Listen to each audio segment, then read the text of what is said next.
gonna see if the music is gonna play. It's an old one. Hi, everybody. All right, I'm gonna play the intro, and then we're gonna come back and we're gonna talk about travel tips today because I'm about to go on another excursion. But my dad's not gonna be happy, but I will be. I'll be back in a second.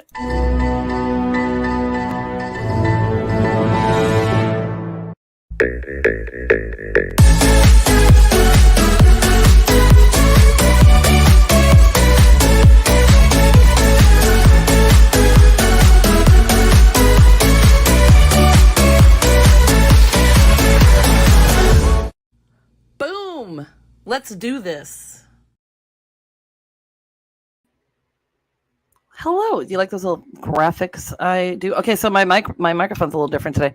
It's on the stand that Squatch usually uses. Okay, I think I only got one friend that texted, or not texted, but commented on my post earlier about offering some advice. So I'm going to add some of that in there. So if you have any travel tips yourself, type them in and I'll read them. We'll talk about it, because why do you need travel tips? Like, I used to be the person that just really didn't care about anything. And I was like, okay, whatever, I'll just do whatever, fly by the seat of my pants. But that's not the best idea, because there are some things. And I think I talked about some travel tips last year, but I've got some new ones to add. Oh, Nisi, love your glasses. I know they're blue. My blue magoos. Thank you. I'm crazy. So I order these and I get blue, red, black, and then the tortoise shell ones, or whatever. Is that what they're called? But anywho, let's talk about some of these. I got some of it from this Fly Me to the Vegan Buffet. That's funny. And then some from this digitalsynopsis.com. Okay. So the first thing is, this is, I didn't think about this. Make sure you have all documents. Well, obviously, passport, license, travel insurance kind of thing. Take pictures of them and email them to yourself. You can always access email from public places. So that's a really good idea, because if your things get stolen, then there you go. Take a pic or document the IMEI on your phone. IMEI means International Mobile Equipment Identity. It's the serial number assigned to your phone and can be used to block stolen or locked phones. So I've got that on here. I mean, I have an iPhone, so I think everybody has that. The interesting thing was that when I was like, okay, so what do I write it down and keep it in my pocket or something? I guess you can email that to yourself too. But it says it can be found under settings, which I already knew. But then it said you can enter asterisk #06#. But I'm not sure where to type it, because I tried to type it into like a text. I tried to type it in the search and settings, and I couldn't figure out where to do it. So I just didn't do that much additional research on it. This is really important. Remember your chargers and your power banks, okay? So, charging adapter, if traveling to another country, research ahead of time what type you might need. The USA and Canada use the same, also between US and Mexico, but so for Europe, you need plugs like this, okay? And then this one's really cool, because it's kind of like, I usually bring extension cords. I didn't put this in here. Bring an extension cord, because then you can plug all your stuff in. You could bring one adapter and plug your own extension cord into it and use that. But this has got all kinds of them in there. See? And then you can also have the USB ones. And then it's got the new one, which I have for my new iPhone and iPad. Okay. So this is really cool. And then I also bought the iPhone thing that has this one. So this is I keep these both in my carry-on bag. You typically in airplanes, you can either use this or your USA adapter thing, and it's fine. But I always have that, just because you need to have it. It's a pain in the butt, right? Okay, take extra medication.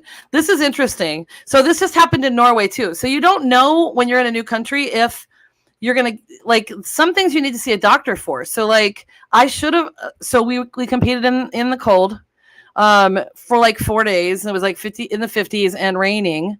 And one of the girls was sick, and I don't know if that has anything to do with it, but some of us started feeling sick, and the only thing I could get were these. So they're these zinc lozenges, and then there's this other thing my friends, Jan and Rita, told me. So this is in Norway.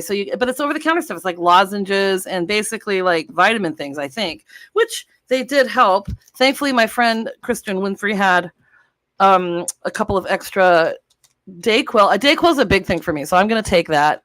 with me. I don't want to forget that, because if you start feeling like a cold or something, that helps you, and then you don't have to try and, I mean, I don't know if you can see a doctor overseas or not, So you can also get things like this. Like I have Excedrin in these little travel pack things. So you can just pack a few of them just in case you need them. And then also supplements and stuff. So I think I've shown you this before. This one I love because it's got a whole week's worth. And I've got 3 of them. So I'm going to be gone for 2.5 weeks. And it's got all of the days on it. So for tomorrow, starting out, it's morning, noon, and night. So I take the supplements and stuff so I can eat the glutens again. I'm a glutton for gluten. And it's been kind of awesome. Well, I think when I'm in Europe, it won't matter anyway. So I do talk about this. Take cold medicine, nasal spray, aspirin, Band-Aids. Don't forget Band-Aids. People tend to forget about that, but you're going to need Band-Aids most likely. I've started to remember those for all Highland games and stuff too, because you never know when you're going to something's going to happen. You're going to need a Band-Aid. Sunscreen and umbrella, or you can buy those there. So if that's not like something that you want to travel with, for the Highland games, we need umbrellas big time out there. Sunscreen too, for us Scandinavian people that are white. It's really important, but you can decide, like, okay, if I can buy an umbrella for $5 or $10, you could always buy something somewhere and then donate it before you leave, Donne, hi friend. And Brian says other countries don't have Band-Aids. Well, they do, but it's easy to bring them because you probably won't need that many of them. But you can decide to buy that stuff there too. But the thing I'm talking about, and the reason why I said it, is because the medication, like cold medicine and stuff, you can't always buy that over the counter in other countries. And so you could do your research and decide what you wanted to bring yourself or not, Donne says Neosporin. Yes, that's a great idea too. Remember Bactine when we were kids? I don't even know if they use that anymore. Something like that, maybe. Bug spray. Depending on where you're going to be, sometimes that's a handy thing to bring. Check to see if hotels have hair dryers and or fans for guests to use. Now, this is interesting. My sister so I'm totally into the duck thing lately, and I still love my sloths, but oh my God, these ducks are so cute. I keep finding them online. So my friend Mona and I were talking one time, and a few years ago, I bought this travel fan, and it's like, oh, cool. Okay, I can bring this, but it's kind of big. So you can take it out of this and you can put it in your suitcase, but it's still fairly heavy. So I'm going to talk about this in a minute. I'm going to try and pack a lot lighter. Oh, shoot. There is something I forgot to bring, and I'll show you. So it is still kind of big, and it's a little bit heavy. So then I bought this fan, which is really cool. And the good thing about it is that you can plug it in with the USB thing. So you can just use it with your phone chargers, and works on battery. So it's working. It's got a couple of settings. So you can use it on a plane. It's got a little stand. For me, I have to have fans when I'm sleeping. I don't know what the deal is. So even if it's that white noise or whatever, you can just have it plugged in. So my sister, adorably Lee, got me this duck fan. How cute is this? So this also is plugged in with through here. Not a USB, but the new ones, like the new iPhone ones, and the fan comes out here. So you can hang it around your neck and just have it, and then you can just turn it around, and his little butt is like a fan. I'm spending way too much time on fans, but can you hear this? It's pretty loud. So, and it's adorable. So this would be easy on the plane too. So you tell me what you think would be better to have on the plane, this little duck or this? What would be easier to travel with? Because I kind of want to have this in the room. I don't need to bring both, but I think I'm going to, just because it's too darn adorable. Okay. So the reason why you do this is because they might not have it. You might need to use it. Thankfully, my hair, with it being long, I don't even have to dry it. But if I just have a hot hair dryer, that's helpful for me. I don't need anything else. And sometimes you got to check with the hotel. If they don't have them in your room, you just check in with the front desk, and then they will have them, like at FIFA, at that hotel. They'll give you one to use if you need it. Okay. Pack light and bring sink detergent. So I mean that there's these little packets, and they're about this big. I don't have them with me, so I'm not going to go grab them. They're about this big, and they are laundry detergent. And so it's like a one-use thing, but you could put it like when I was at FIFA, I put it in the bathtub, shallow, and then did a little wash thing. So I really want to pack a lot lighter because I will be in Switzerland and Scotland. So bring like 3 outfits, 4 outfits, whatever, and then wash them. You can wash your undies, your dungarees and that kind of thing. So it's actually pretty convenient. Make you bag easily inflatable. Identifiable, inflatable. Make your bag easily identifiable. I've got mine on the other side here, but you can tie like a scarf or something to the handle, where you pull it, just so that you can grab it easily when it comes through the plane thing is. Know where your luggage is. Lots of airlines have apps now that will keep track for you, but you can also use Apple AirTags. I know there's a big controversy about this. I love it for my keys. Yes, I know someone can steal my keys and take it off, or in your purse or something like that. I also travel with this purse, which has that RDIF thing where they can't scan stuff. And this is great because it unzips here, but it's on your body this way so that it's underneath you here. So nobody can come up and just sneakily, even behind you, unzip it and take something out. I got this because I got to travel business class and I got this fancy bag. So I might use this bag to put stuff in and put in my suitcase.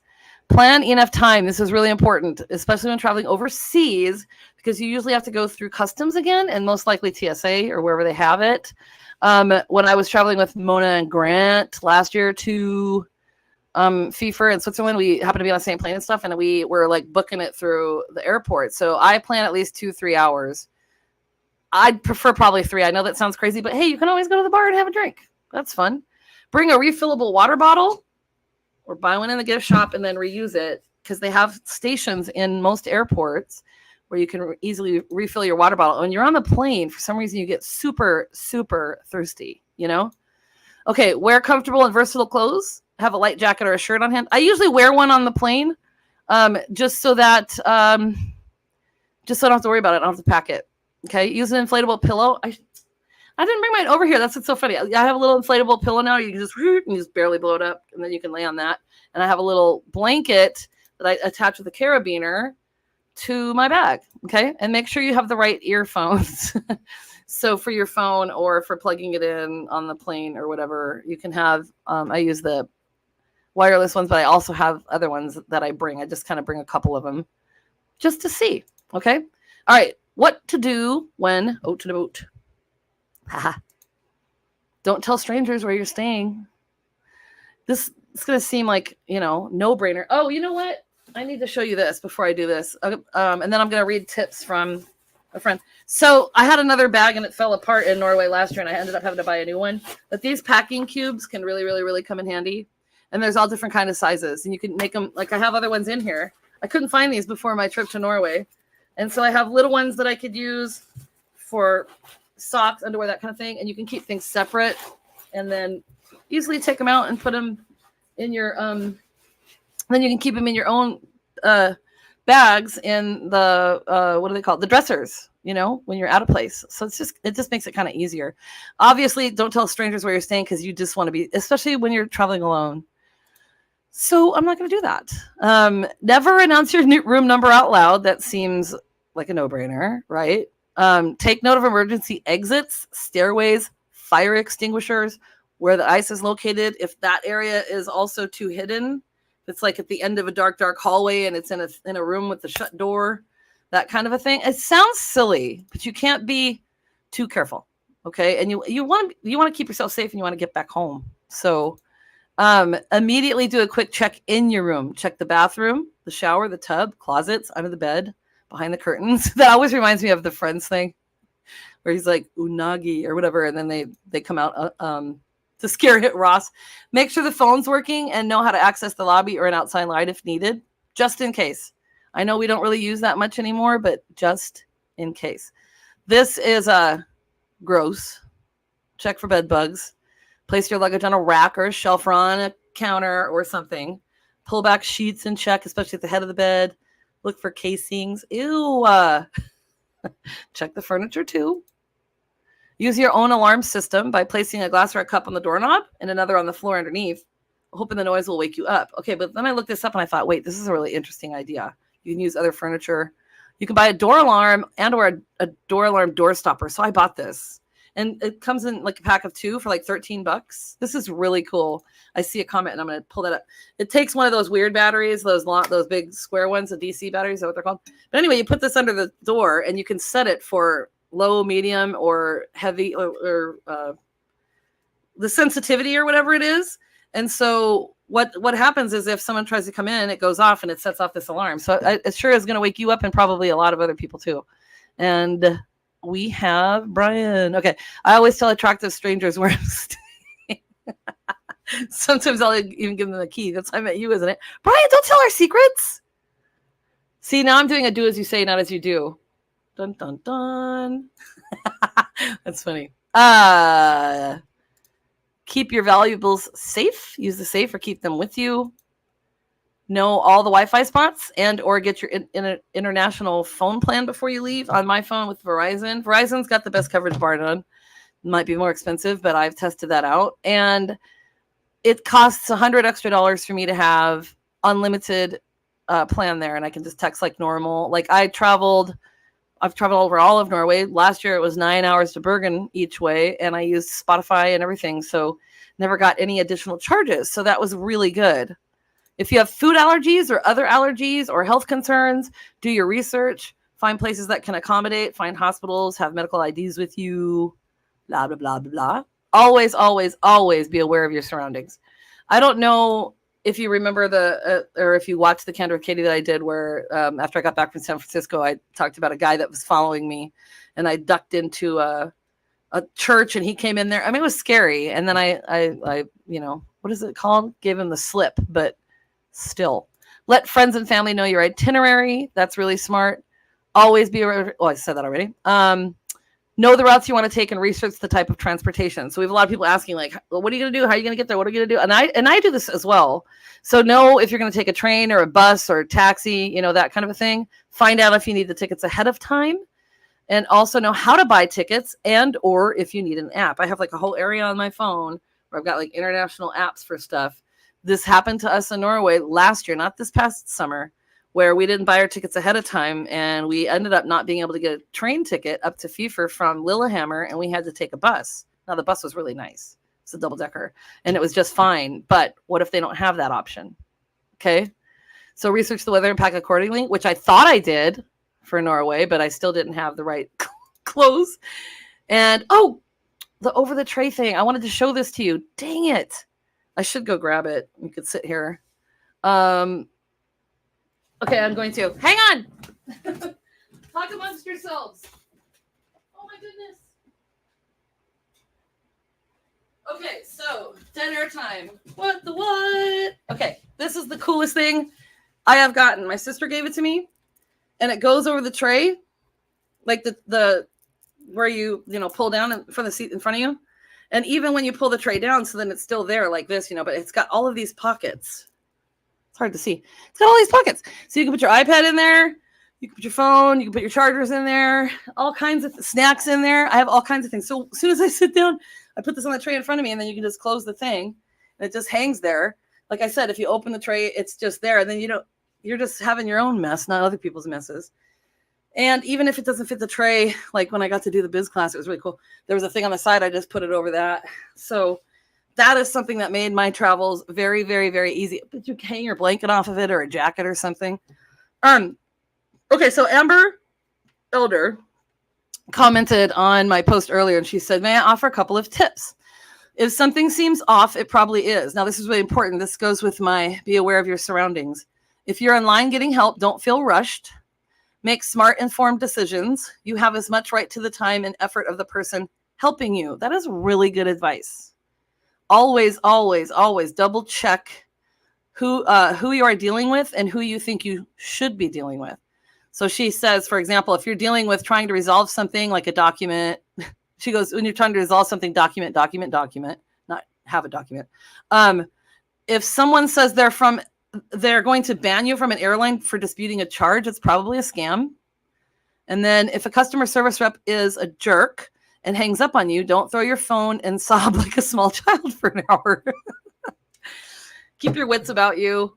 Know who you're dealing with. And so that, Amber, was like a super great tip because, like, as in real estate, when you're doing transactions and stuff, if you get an email from Tidal or something like that, don't answer that email. Like I get these phishing scams all the time from Norton antivirus, which I don't use because I have a Mac because I'm cool like that. And then other things like PayPal. There's a PayPal big scam. So they'll send you this email and then all the things, and you think it's true and you are legitimate, and you click on it and it's not. So thank you for those tips. And if you have any, put them in here because I'm sure people would love to see that on here. Whether you're an itinerary person or not, know what you might need to plan before you get to your destination. So like certain tours of castles, or like I said, like the Blue Lagoon in Iceland, there's some things you have to plan ahead of time. I don't like to plan everything. Your accommodations, it's probably a great idea to plan that ahead of time, because what if you get to a place and then you don't have a place to stay? Yuck, that would not be fun. Okay. And then most of all, be free, have fun, soak it all in, take that pic, stop and take a moment, talk to the locals, try new food, live in the moment. I talk to everybody. I don't tell them where I stay. I don't announce my room except to Brian, I guess. But have fun. Like, don't be afraid. I've met people overseas. I have a new friend that I met last year who's in Trondheim. I didn't get to see him this year when I was there, but I have a friend in Norway. I have other friends but actually that was the guy I met on the train. That was just a nice, friendly conversation and fun, and we laughed and stuff and got to be friends. And then he helped me. I've already explained this, I think, before, but you never know. You never know. And the connections, it could be just a friend thing, or it could be a business thing in the future, or anything. So have fun with it, you guys. I leave a week from today, so I won't be doing Canada with Katy on Tuesday, but I could probably do it on Wednesday from Scotland, because I'm flying to Scotland and then flying to Switzerland. I'll have some posts about that later. Okay, Sid Squatch is not with me, but he's trying to convince Brother Yeti to come to Norway with him. So the journey begins with you. Be good to yourself, and you know what I say. Horgan loves you. Thanks for joining me, and I hope this helped. Hope it didn't go too fast. I'm trying to keep these shorter, and this one ended up longer. I really got to think about that. Have a good one, and I'll see you next week sometime. Bye. I think. Is it ending? Maybe not.